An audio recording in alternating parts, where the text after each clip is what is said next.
के बारे में सब कुछ जानकर तो उसने युधिष्ठिर से आज्ञा ली और आज्ञा लेने के बाद उसने रहस्य की जो बात थी वो उनको एकांत में कहना प्रारंभ कर दिया। अर्थात रहस्य की बातों को जो होती है उन्हें कहाँ कहना चाहिए? एकांत में कहना चाहिए। अब आइए आगे देखते हैं कि अगले श्लोक में क्या कहा गया।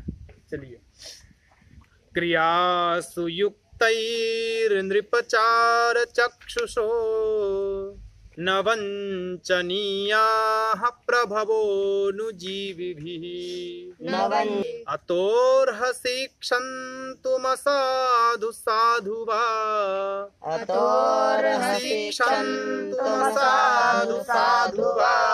हितं मनोहारि च दुर्लभं वचः।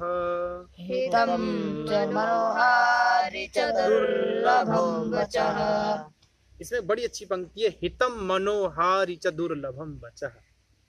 तनिष भाई साहब, तुम्हारा रोग भी ठीक हो जाए और दवाई मीठी हो, ऐसा जरूरी है क्या? हो सकता है क्या? नहीं हो सकता ना। कड़वा तो होगी ना, है ना? कड़वी तो लगेगी, नहीं लगेगी, लेकिन ठीक कर देगी। तो वही कह रहे कि अगर मान लो आपके लिए हितकारी भी हो और मनोहर भी हो, बोले ऐसे वचन दुर्लभ हैं। ऐसा नहीं कह सकते कि नहीं है, हैं, लेकिन दुर्लभ हैं, शायद कोई एक दो मिल जाए। इसलिए अब मैं जो बात कहने जा रहा हूं उसे ध्यान से सुनना, क्योंकि युधिष्ठिर एक राजा है, ठीक है, वो बेचारा बनेचर छोटा आदमी। उसने कहा कि हो सकता है कि मेरे कहने के बाद आप किसी बात पर भड़क जाओ मेरे ऊपर। बोले तूने ऐसा कह दिया? उसके यहाँ ये होता है, क्योंकि उसने पहले ही कहा था, शुरू में ही बोला कि जो भी कहूंगा बिल्कुल सही कहूंगा, जैसा भी कहूंगा। तो वो कह रहा है कि मगर मान लो कि कोई ऐसी बात आ जाए और आप भड़क जाओ, तो भैया ऐसा करो, पहले ही माफी दे दो, पहले ही माफ कर दो मुझे। जैसा भी वचन हो, जितना वचन हो, जो भी बात हो, चुपचाप सुन लीजिए। और उसके लिए एक उदाहरण देता है कि हितकारी भी हो और मन को अच्छा भी लगे, ऐसा वचन बड़ा दुर्लभ होता है। हो सकता है मेरी किसी बात से आप रुष्ट हो जाएं, इसलिए जो भी बात है उसके लिए मैं आपसे पहले ही माफी मांगता हूं। तो देखिए क्या कहता है। इसमें एक शब्द आया है नृप, आया है, क्रियासु युक्तैर नृपचार चक्षुषः। नृप के पीछे विसर्ग दिखाई दे रहा है, देखो, नृप के पीछे, शब्द के पीछे विसर्ग है क्या? नहीं है, ठीक है। तो ये नृप शब्द संबोधन में है कि हे नृपः, हे राजा युधिष्ठिर, हे तनिष भाई साहब, सुनो बात को। कहते क्रियासु युक्तैहि। क्रियासु में कौन सी विभक्ति है? सप्तमी बहुवचन। अर्थात क्रियाओं में, और युक्तैहि, युक्तैहि में कौन सी विभक्ति है? तृतीया बहुवचन, ठीक है। अर्थात युक्त किए गए के द्वारा, ठीक है, क्रियाओं में युक्त किए गए के द्वारा। मान लीजिए तुम्हें किसी क्रिया में किसी ने युक्त कर दिया, लगा दिया, तुम्हें कोई काम सौंप दिया, तुमसे कहा तनिष जाओ देख के आओ कि आज ना दिल्ली में केजरीवाल भाई साहब क्या क्या कर रहे हैं। तो क्रिया में लगाया ना। तो देखो, अब ये देखो कि तृतीया वाला कोई और रूप भी है क्या इस पंक्ति के अंदर? बताओ। अनुजीवी भी, ठीक है, एक और तृतीया का। तो वो तृतीया वाला जो अनुजीवी भी है, उसको लाके इसके साथ जोड़ लो, युक्त ही के साथ। तो क्रियासु युक्त ही अनुजीव ही, अर्थात क्रियाओं में लगाए गए हुए अनुजीवी भी, अर्थात अनुचरों के द्वारा या सेवकों के द्वारा क्या ना किया जाना चाहिए। आगे देखिए, कहते चार चक्षुषाः प्रभवाः न वंचनीयाः। चार चक्षुषाः, चार का अर्थ क्या होता है? गुप्तचर। चक्षुषा चार एव चक्षुंसि यस्य, अर्थात चार ही चक्षु हैं जिसके, गुप्तचर ही आंखें हैं जिसकी। राजा कैसे देखता है?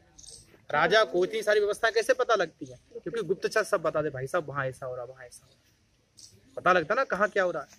राजा तो एक जगह बैठा होता, लेकिन उसे खबर या पता सब जगह होती कहाँ क्या चल रहा है, क्योंकि उसकी आंखें कौन होती? गुप्तचर होते हैं। चाणक्य देखा है? सीरियल, उसमें गुप्तचर घूमते रहते ना पूरे उसमें चाणक्य में, तो उन्हें ये पता होता राजा को कि कौन क्या कर रहा है। इसलिए राजा की जो आंखें होती वो क्या होते हैं, गुप्तचर होते हैं। इसलिए राजा के लिए शब्द आता चार चक्षुष, उसका षष्ठी में क्या बना, चार चक्षुषः। ठीक है, चार चक्षुषः।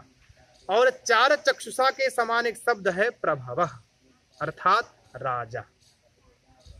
ठीक है, प्रभवा अर्थात राजा। हाँ, प्रभवा मतलब राजा। तो यहाँ पर जो आपका प्रभवा और चार चक्षुषा है ये आपके बहुवचन में। तो प्रभवा अर्थात राजा, और राजा कैसा कहते, चार चक्षुषा अर्थात जिसके गुप्तचर ही आंखें हैं, ऐसा राजा। ना वंचनीया, ना मतलब नहीं, और वंचनीय मतलब ठगा जाना चाहिए।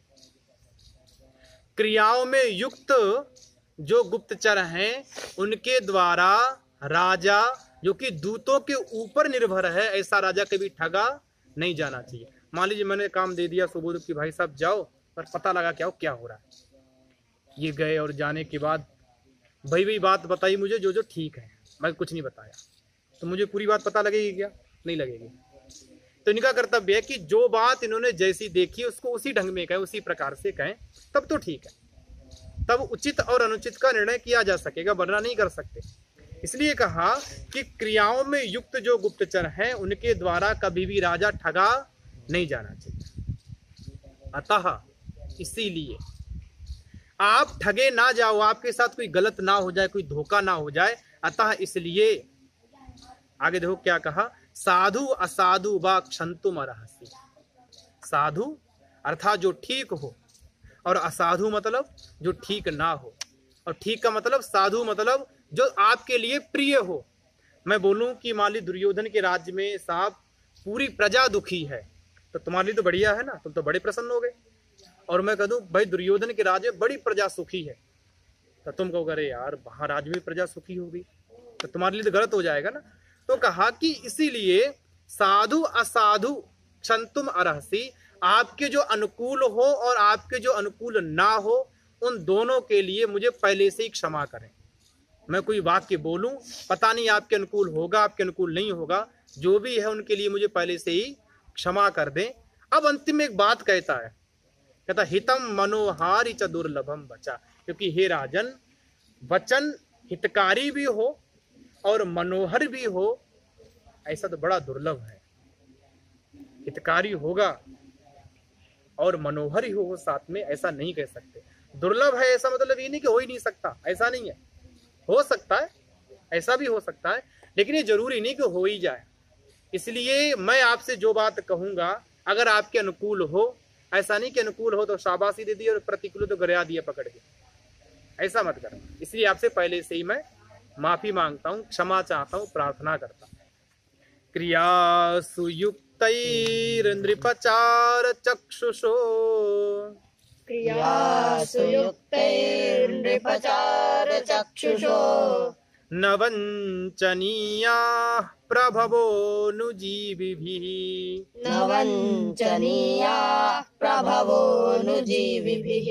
अतोऽर्हसि क्षन्तुमसाधु साधु वा, अतोऽर्हसि क्षन्तुमसाधु साधु वा, हितं मनोहारि च दुर्लभं वचः, हितं मनोहारि च दुर्लभं वचः। अगला देखिए,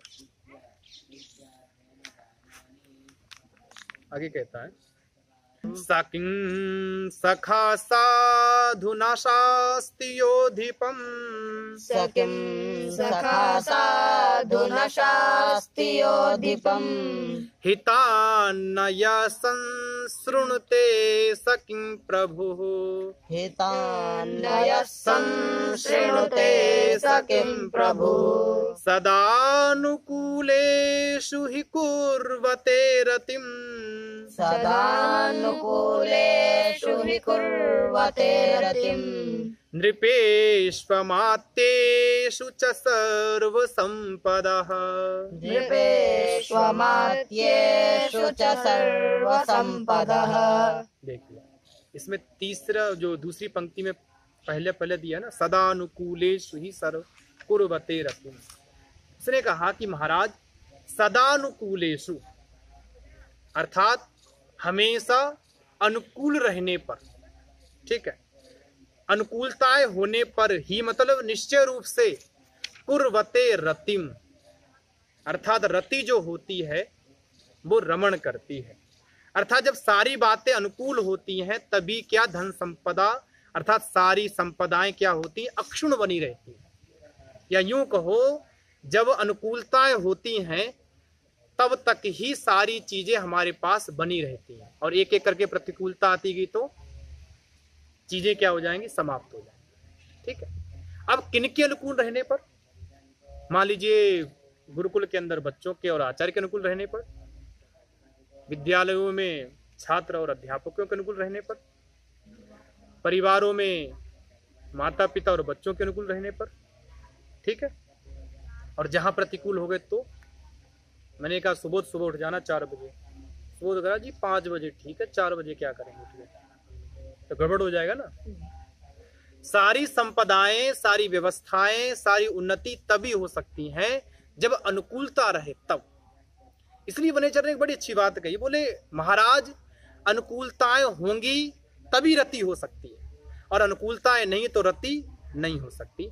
अब कौन अनुकूल रहे, राष्ट्र में अगर अनुकूलता चाहिए तो किससे अनुकूल रहना पड़ेगा, राजा को और प्रजा को और उनके मंत्रियों को और सैनिकों को, सबको रहना पड़ेगा ना अनुकूल। अब राजा तो कहीं जा रहा है, प्रजा कहीं जा रही है, सेना कहीं जा रही है, मंत्री कहीं जा रहे हैं, तो सब गड़बड़ हो जाएगा, कुछ नहीं बचेगा। इसलिए एक पंक्ति अगली देखो, इसमें इसी में आगे कहा है, कहते नृपेषु अमात्येषु च सर्व संपदा। तो देखिए नृपेषु अमात्येषु, पूरी पंक्ति का अर्थ देख लो। कहते हैं नृपेषु अमात्येषु, नृपेषु में कौन सी विभक्ति है, सप्तमी बहुवचन, और अमात्येषु में, और सदा अनुकूल अनुकूलेषु में, अब तीनों को मिला लो कि राजा अमात्य के अनुकूल होने पर राजा अमात्य के अनुकूल हो और अमात्य राजा के अनुकूल। लेकिन बुरी बात में नहीं, बुरी बात में नहीं, गलत बात में नहीं, जो राष्ट्र हित की बात है उसमें अनुकूल। ठीक है। बोले राजा अमात्य के अनुकूल हो और अमात्य राजा के अनुकूल हो तो कहते महाराज सदा सर्व संपदा रतिम कुर्वते, तब सारी संपदाएं जो हैं, एक दो संपदा नहीं, हर प्रकार की जो संपदा है वो रति अर्थात रमण को प्राप्त होती है, अक्षुण को प्राप्त होती है। और जहां राजा अलग है, अमात्य अलग है, तो फिर क्या होगा, सारी संपदाएं क्या हो जाएंगी, अरतिम प्राप्त होती, अर्थात सारी संपदाएं धीरे धीरे करके क्या हो जाएंगी, नष्ट हो जाएंगी। अमात्य मंत्री कहते हैं। हाँ, अमात्य मंत्री। ठीक है, आगे देखिए, अब पहली पंक्ति देख लीजिए। अब राजा मंत्री के अनुकूल कैसे रहे और मंत्री राजा के अनुकूल कैसे, उसके बारे में बताते हैं। देखो क्या कह रहे हैं, बोले स किम सखा साधु न शास्ति यो दीपम। स किम सखा, एक प्रश्न किया उन्होंने, बोले सह मतलब वह, किम सखा साधु न शास्ति यो दीपम, बोले जो राजा को अच्छे मार्ग पर नहीं ले जाए, ऐसा भी कोई मित्र होता है। अब तुमसे कहा भाई सुबोध हमारे मित्र हैं और सुबोध मुझसे रात दिन चोरी करवाएं, तो मित्र हो गए हमारे? हाँ? अच्छे मार्ग पर ले जा रहे क्या मुझे? नहीं ना, ये कहोगे ना। तो मित्र वो होता है जो सही मार्ग पर ले जाए। इसलिए उन्होंने कहा कि सा किम सखा साधु ना शास्ति यो दीपम, भला ऐसा भी कोई मित्र होता है जो अपने राजा को अच्छी बात ना बता सके, सही मार्ग पर ना ले जा सके। ठीक है, समझ गए? अर्थात ऐसा मित्र बड़ा कुत्सित मित्र है जो राजा को सही मार्ग ना दिखाए। मतलब ऐसा मंत्री या ऐसा अमात्य कुत्सित होता है जो राजा को सही मार्ग ना दिखाए। आगे कहा, बोले हितान न यह संसृणुते सा किम प्रभु। यह मतलब जो, हितान न संसृणुते, जो हित पूर्वक मंत्रियों की बात नहीं सुनता, अमात्यों की बात नहीं सुनता, स किम प्रभु, बोले ऐसा भी कोई राजा होता है? राजा वो होता है जो मंत्रियों की और अमात्यों की हितकारी वचनों को हमेशा सुनता है। इसलिए उन्होंने देखो एक बात कही है, हितान, जो हितों को नहीं सुनता है, अर्थात मंत्री भी हित की बात करे और राजा भी हित की बात सुने, तभी सारी संपदाएं क्षुण्ण रह सकती हैं। मंत्री चोरी करे और राजा कर लाए मंत्री कहे कि हाँ उस पर आक्रमण कर दो बिना मत राजा कर दे, तो सारी संपदाएं खत्म हो जाएं। इसलिए अच्छा राजा और अच्छा मंत्री वो है, अच्छा मंत्री वो है जो राजा के हमेशा हित की बात करे, और अच्छा राजा वो है जो हमेशा अपने हित की बात को सुने।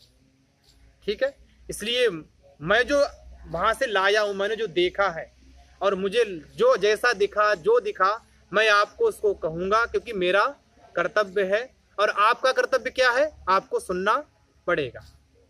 ठीक है, तो आपको सुनना पड़ेगा और मुझे कहना है। इसलिए हमारी संपदाएं तभी अक्षुण्ण हो सकती हैं जब हम एक दूसरे की बात कहेंगे और सुनेंगे।